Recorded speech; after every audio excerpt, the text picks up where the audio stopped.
Reservei uma mesa ao lado do meu marido e sua amante, mas o que ele não sabia era que eu a levaria junto comigo, o marido da amante dele. Olá! Seja bem-vindo!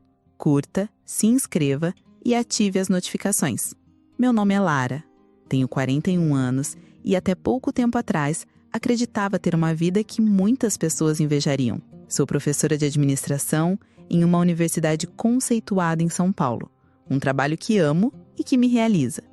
Meu marido, Ricardo, com quem dividi a vida por 17 anos, é um advogado bem-sucedido, sócio de um escritório renomado. Nossa casa, em um bairro tranquilo e arborizado, sempre foi meu refúgio, o lugar onde construímos nossa história, ou pelo menos a história que eu acreditava ser nossa. Para todos, éramos o retrato da estabilidade, bem-sucedidos, companheiros e com uma rotina tão previsível que chegava a ser reconfortante. As férias anuais, os jantares de sábado à noite com amigos, os domingos preguiçosos no sofá, tudo parecia se encaixar perfeitamente. Mas, como aprendi da forma mais dolorosa, as aparências podem ser uma fachada muito bem construída para esconder rachaturas profundas.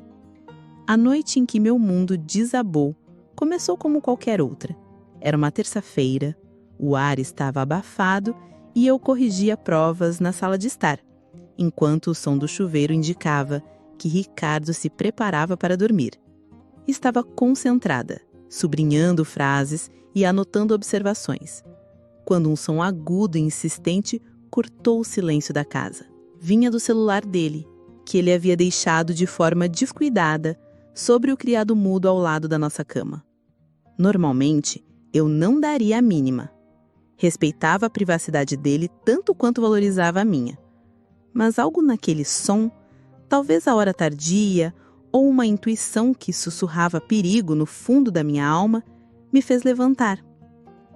Era um sentimento estranho, uma força que me puxou da cadeira e me guiou até o quarto, como se eu não controlasse meus próprios pés. A tela do celular se acendeu com uma nova notificação e as palavras brilharam no escuro, queimando minha retina. Mesa para 2 confirmada no céu estrelado, sexta-feira às 19h30. Assento na janela como solicitado. Ela vai adorar. Meu coração parou. Céu estrelado? Aquele nome ecoou na minha mente como um trovão. Não era um restaurante qualquer. Era o lugar mais romântico e caro da cidade. O lugar onde sonhávamos em comemorar nosso 10º aniversário de casamento. Um plano que foi abruptamente cancelado por causa de uma viagem de trabalho urgente que Ricardo precisou fazer.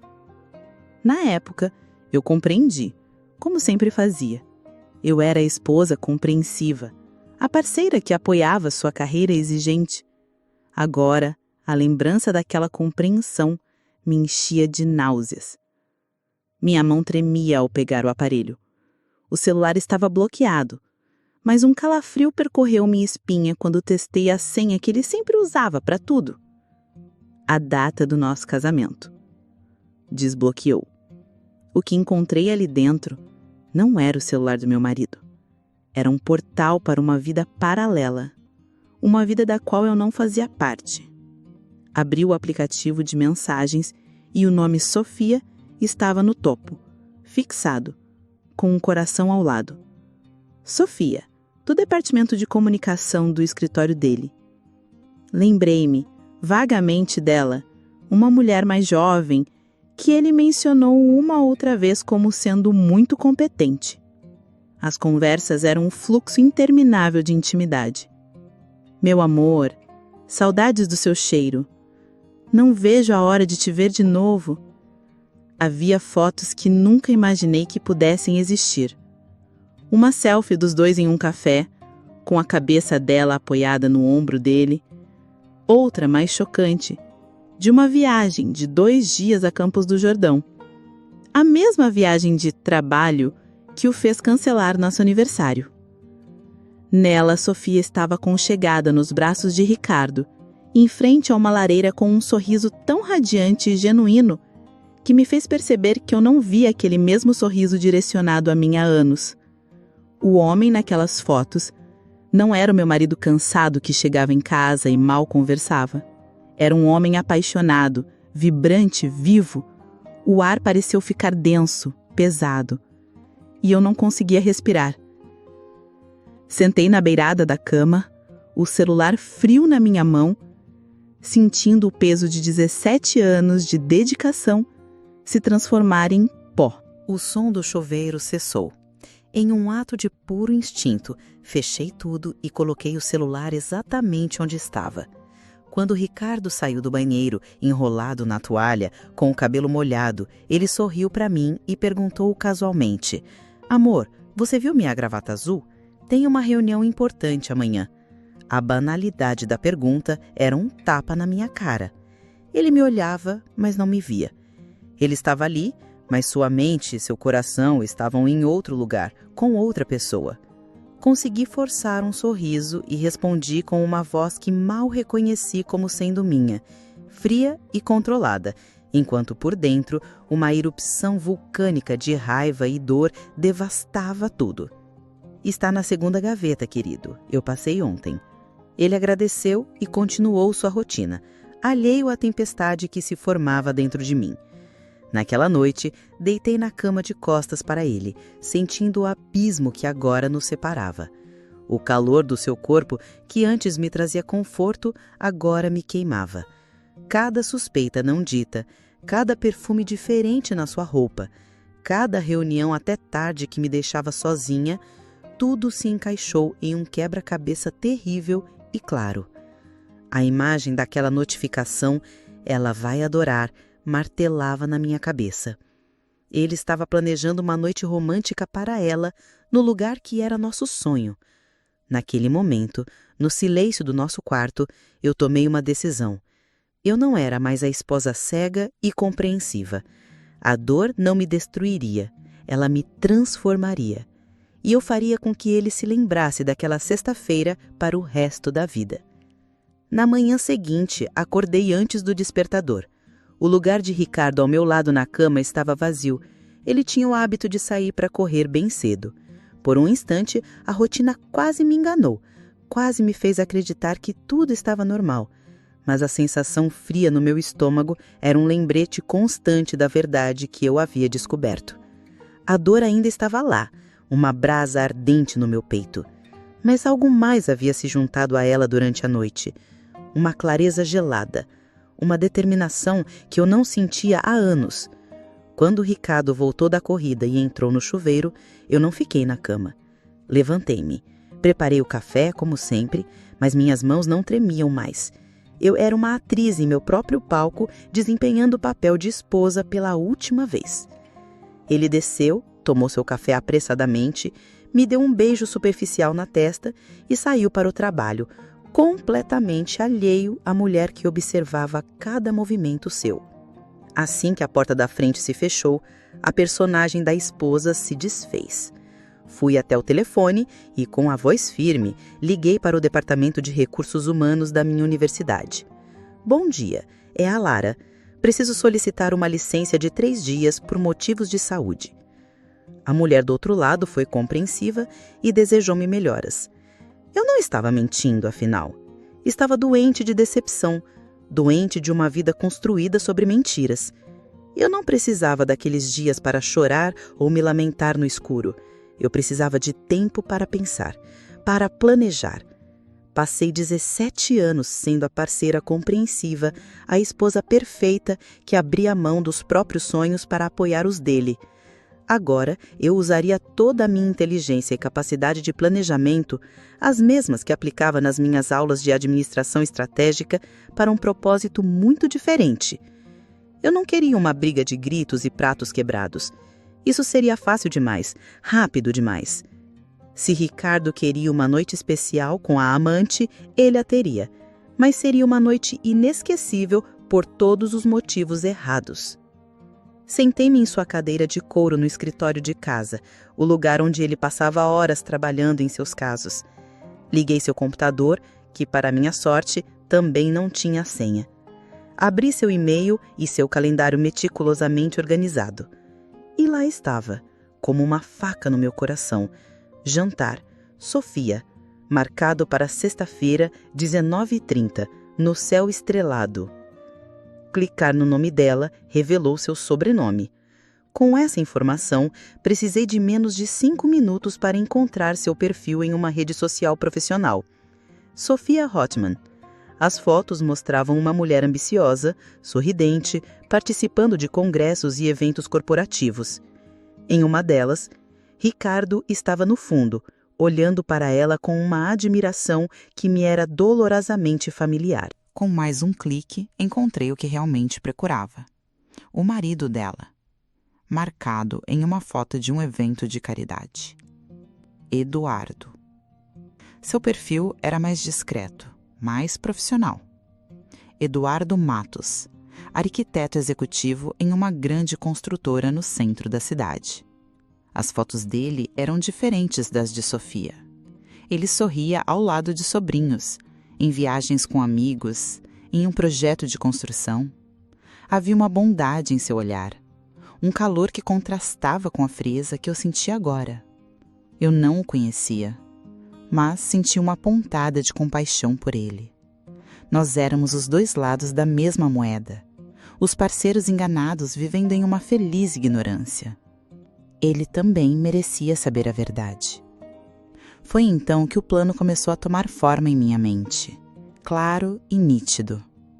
Como professora universitária, eu tinha um poder que Ricardo nunca considerou: minha rede de contatos e minha credibilidade acadêmica. Comecei a redigir um e-mail. O destinatário? Eduardo Matos. O remetente? Professora Lara Almeida, coordenadora do Seminário de Inovações Urbanas da Universidade Paulista. Elaborei o texto com um cuidado cirúrgico, cada palavra escolhida para soar perfeitamente formal e profissional. Prezado Sr. Eduardo Matos, comecei. Escrevo em nome do Departamento de Arquitetura e Urbanismo da nossa universidade. Estamos organizando nosso seminário anual e seu trabalho notável no campo do design urbano sustentável foi altamente recomendado por nossas colegas. Gostaríamos de estender um convite formal para que o senhor seja um de nossos palestrantes convidados.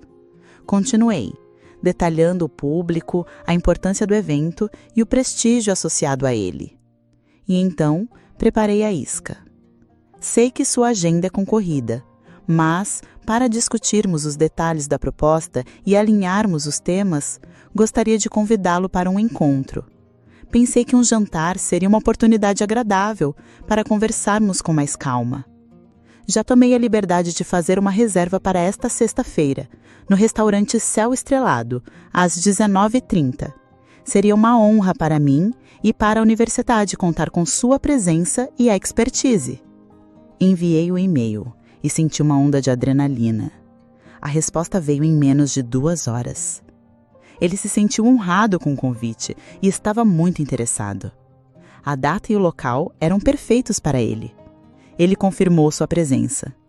O passo seguinte foi o mais difícil, o que exigiu todo o meu autocontrole.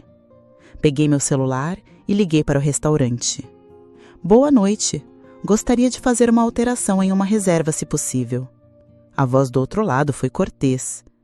Fiz uma reserva para 2 em nome de Lara Almeida para sexta-feira, 19h30. Gostaria de pedir uma mesa perto da janela, por favor? Ele confirmou que era possível. Então acrescentei, com a voz mais casual que consegui produzir. E se não for muito incômodo, gostaria que a mesa fosse próxima à reserva feita em nome de Almeida e Rothman. Somos parceiros de negócios em potencial e seria conveniente estarmos próximos. A meia-verdade soou convincente o suficiente. O maître d' confirmou o arranjo sem hesitar. Desliguei o telefone. Tudo estava no lugar. Sexta-feira à noite. Eu e Eduardo, o marido traído, estaríamos sentados a poucos passos de Ricardo e Sofia, os amantes. Perto o suficiente para ver cada sorriso, cada toque, cada taça de vinho erguida. perto o suficiente para que o mundo de fantasia que eles construíram no escuro viesse a ruir sob as luzes brilhantes do restaurante mais romântico da cidade. Ricardo sempre me viu como frágil, previsível e segura. Ele estava prestes a descobrir que a mulher com quem viveu por 17 anos tinha uma força que ele nunca imaginou. E essa força seria a ruína dele. A noite de sexta-feira chegou com uma lentidão torturante. Passei o dia em um estado de calma surreal, como o olho de um furacão. Não havia mais raiva ou dor, apenas um foco absoluto no que precisava ser feito. Escolhi meu vestido com cuidado de um soldado polindo a sua armadura. Era um vestido de seda verde escuro, de corte elegante, que Ricardo uma vez me disse ser chamativo demais para uma professora. Na época, guardei-o no fundo do armário, sentindo-me um pouco envergonhada. Naquela noite, vestiu como uma declaração. Eu não estava me vestindo para impressionar ninguém. Eu estava me vestindo para a batalha que estava por vir, para a mulher que eu estava me tornando. Cheguei ao céu estrelado 20 minutos adiantada. O ambiente era exatamente como eu imaginava. Iluminação baixa, música de piano suave ao fundo e casais sussurrando em mesas intimamente espaçadas. O ar era denso com romance e segredos. Por um momento, senti uma pontada do que poderia ter sido, do sonho que Ricardo e eu tivemos de vir aqui. Mas a sensação desapareceu tão rápido quanto veio, substituída pela frieza do meu propósito. O garçom me conduziu à minha mesa, um local perfeito, com vista para a janela e, mais importante, com uma visão clara da mesa vizinha, ainda vazia. Pouco depois, Eduardo chegou. Ele era alto, com um sorriso educado e um ar de quem não está acostumado a jantares de negócios tão extravagantes. Levantou-se quando me aproximei, apertou minha mão com firmeza e agradeceu pelo convite. O prazer é todo meu, Eduardo. Obrigada por ter vindo. Respondi, deslizando para meu papel de anfitriã acadêmica. Começamos com uma conversa superficial sobre seus projetos de arquitetura e meu trabalho na universidade. Ele era inteligente e apaixonado pelo que fazia, e em outra vida eu teria genuinamente apreciado a conversa. Mas naquela noite, meus olhos desviavam constantemente para a entrada do restaurante. Meu corpo tenso em antecipação. Cada casal que entrava fazia meu coração disparar. Então eles chegaram. Vi Ricardo primeiro, segurando a porta para ela. Ele usava o blazer de linho azul que eu lhe dei de presente no seu último aniversário. A visão dele vestindo algo que eu escolhi com tanto carinho para encontrar outra mulher foi como um soco no estômago. E ao lado dele estava Sofia.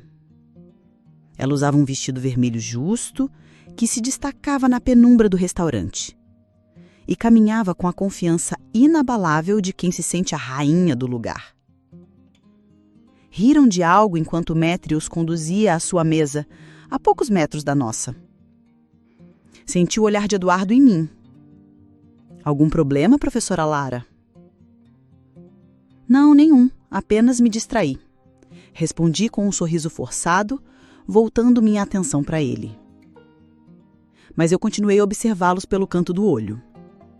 Vi Ricardo puxar a cadeira para ela, viu servir o vinho, sua mão demorando um pouco mais do que o necessário sobre a dela ao entregar a taça. Cada gesto era uma pequena faca se cravando em mim, mas eu não desviei o olhar. Eu precisava ver, precisava absorver a totalidade da traição deles para justificar o que estava prestes a fazer. O momento perfeito veio quando eles ergueram as taças para um brinde. Ricardo olhou ao redor do restaurante, talvez para se certificar de que nenhum conhecido estava por perto. Seus olhos passaram pela minha mesa, pararam e por um segundo não registraram nada. Então eles voltaram. O reconhecimento o atingiu como um raio. O sorriso em seu rosto congelou. A taça de vinho parou a centímetros de seus lábios. Vi a confusão seguida de um pânico puro e absoluto. Sofia, percebendo a mudança drástica em sua expressão, seguiu seu olhar e me viu.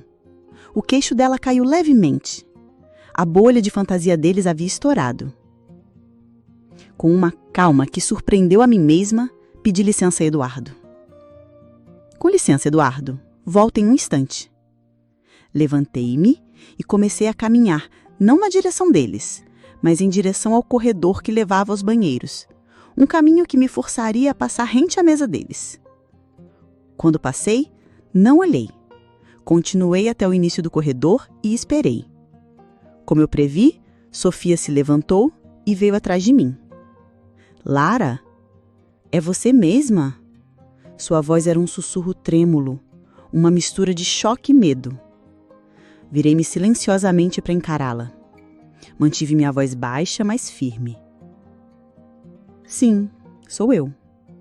E você é a mulher que está de mãos dadas com o meu marido, enquanto o seu está sentado em uma mesa a menos de 10 metros de distância, acreditando que está aqui para discutir uma palestra.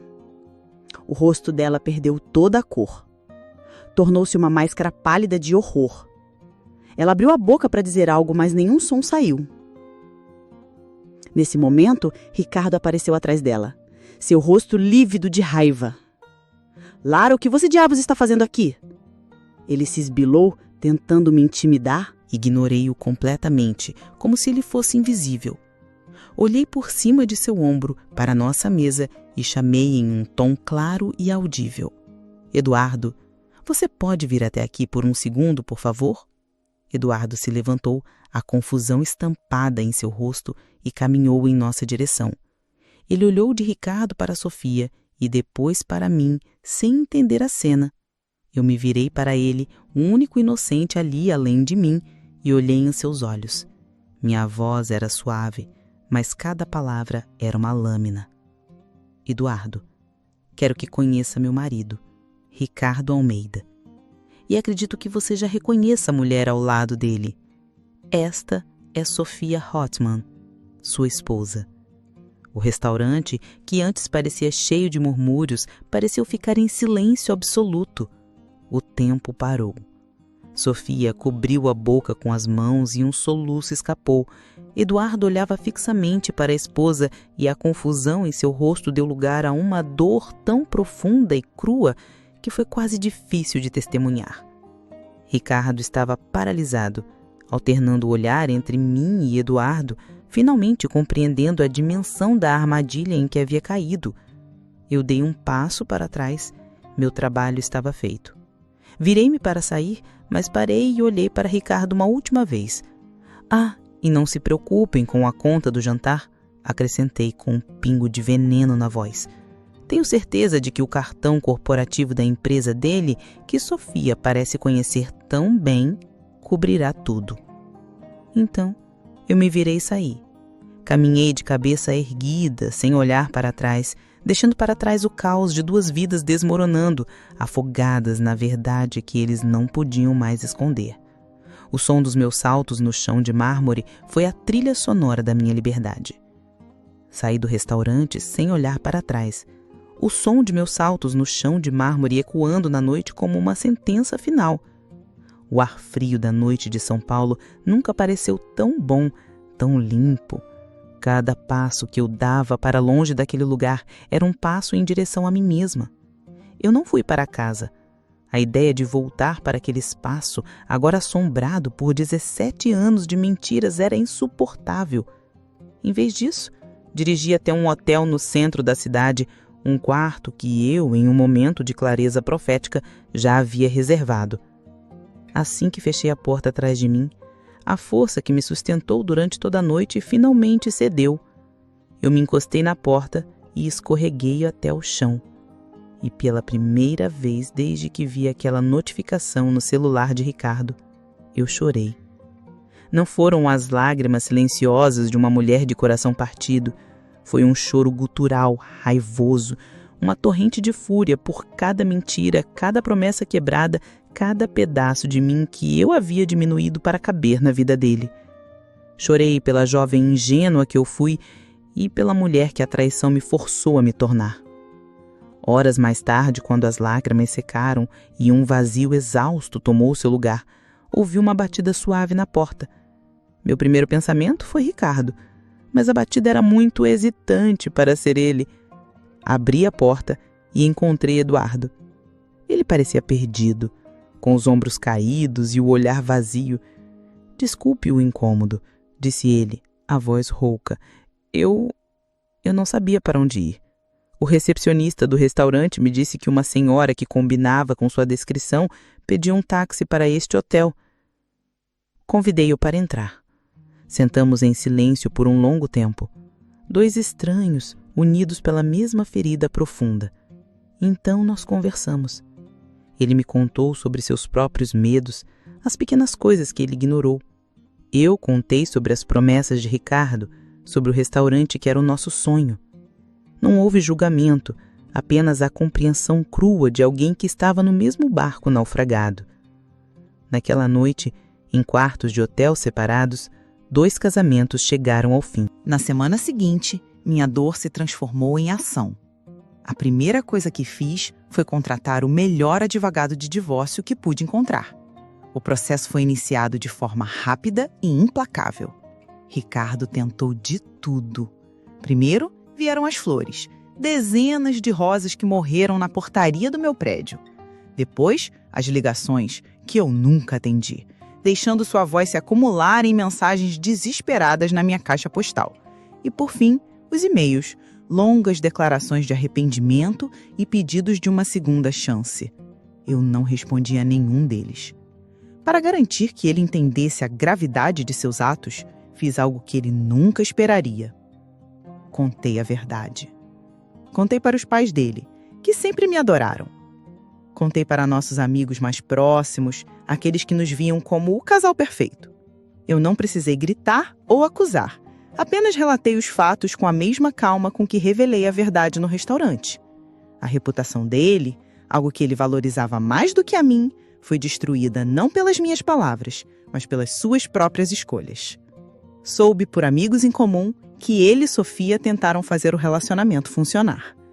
Mas uma relação nascida da traição e exposta de forma tão dramática não tinha como sobreviver. A fundação era podre. Em poucos meses, eles se separaram. Ricardo se afastou do trabalho, sua performance em declínio e, eventualmente, desapareceu das redes sociais e da vida pública que tanto amava. Enquanto o mundo dele desmoronava, o meu começava a ser reconstruído, tijolo por tijolo. A primavera chegou e, com ela, uma amizade inesperada floresceu. Eu e Eduardo, os sobreviventes do mesmo naufrágio, começamos a nos encontrar para tomar café. Nossas conversas raramente eram sobre nossos ex-parceiros. Falávamos sobre livros, sobre arquitetura, sobre o futuro, sobre como era estranho e libertador redescobrir a si mesmo depois dos 40. Não havia pressa ou expectativas, apenas a companhia confortável e curativa de alguém que entendia a profundidade da minha cicatriz porque carregava uma igual. Meses depois, em uma noite quente de verão, enquanto caminhávamos por um parque, Eduardo parou e olhou para mim. Lara, eu sei que ainda estamos nos curando, mas eu preciso que você saiba que, se um dia você quiser, eu estaria pronto para tentar de novo. Construir algo novo, desta vez sobre uma base de total honestidade.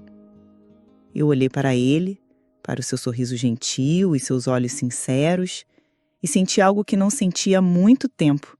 Esperança. Eu sorri de volta. Acho que, sem nem perceber, eu já comecei. 1 ano depois daquela noite no céu estrelado, encontrei Ricardo em um evento da universidade. Ele estava mais magro, com fios de cabelo grisalho que não existiam antes. Ele se aproximou de mim, não com arrogância, mas com uma humildade cansada. Lara, eu sei que é tarde demais, mas eu preciso dizer, eu sinto muito. Pelo que fiz, pela dor que causei. Foi um erro que me custou tudo. Naquele momento, vi Eduardo entrar na sala e caminhar na minha direção. O olhar de Ricardo seguiu o meu e ele entendeu tudo. Uma expressão de triste resignação passou por seu rosto. Ele é um bom homem, disse Ricardo, olhando para Eduardo e depois para mim. Você merece ser feliz. Ele se virou e foi embora, e com ele foi o último fantasma do meu passado. Hoje eu e Eduardo não temos um futuro roteirizado ou promessas grandiosas. Temos algo muito melhor, um presente honesto. Encontramos no outro não um remendo para um coração partido, mas um parceiro para construir algo novo e mais forte. A traição de Ricardo quase me quebrou, mas no final ela me libertou. Libertou-me de um amor que não era real e me forçou a encontrar o amor mais importante de todos: o amor por mim mesma.